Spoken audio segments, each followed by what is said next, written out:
Let's take a look at two bad ideas: taking agile places other than software projects and turning manufacturing improvement techniques into management fads.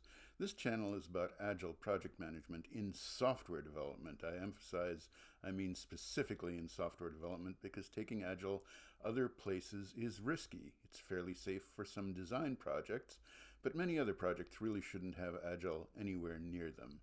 Let's say your town is installing a guardrail along a road. Your town highway department can write the specifications for that guardrail based on well-established standards and send them out to bid. And they can expect that guardrail to be delivered and installed on time and on budget and meeting standards and specs. But let's say the town manager just attended a seminar on Agile and wants to use Agile project management for this guardrail project.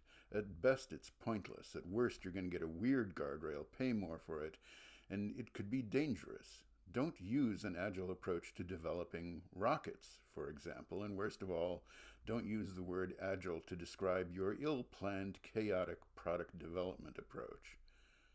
Six Sigma, or Lean Six Sigma, is a similar story of management frameworks escaping their native environment and becoming an invasive species. Six Sigma is purportedly still connected to its roots in statistical quality analysis, and the lean part comes from lean manufacturing, which was created to solve a specific problem that conventional approaches to enterprise finance struggled to come to grips with. When parts and work in progress accumulate in factories, that ties up capital. Lean manufacturing hunts down these pools of idle capital and enables the money that had been sitting in parts bins and partially completed work to be used more productively. But like one of those cases of Scrum metastasizing into a company-wide cult, Lean Six Sigma is, if that's possible, worse.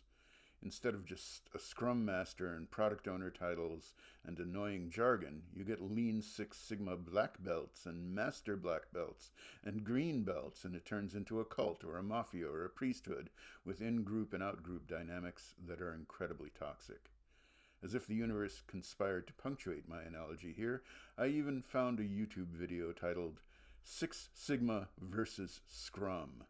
Just reading that title made my hair hurt. Six Sigma started at Motorola, and we know how that went for Motorola. From there it migrated to General Electric, where Jack Welch, yes, that Jack Welch, adopted it.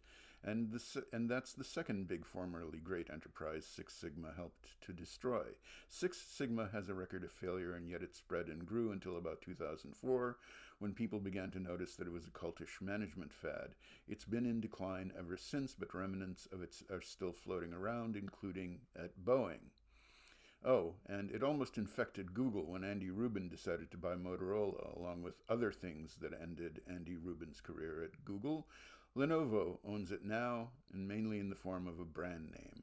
That's what makes Six Sigma much worse than just a blindly dogmatic adoption of the Scrum variant of Agile. Six Sigma infects companies at the top. Mistakes at the top are much harder to admit and correct.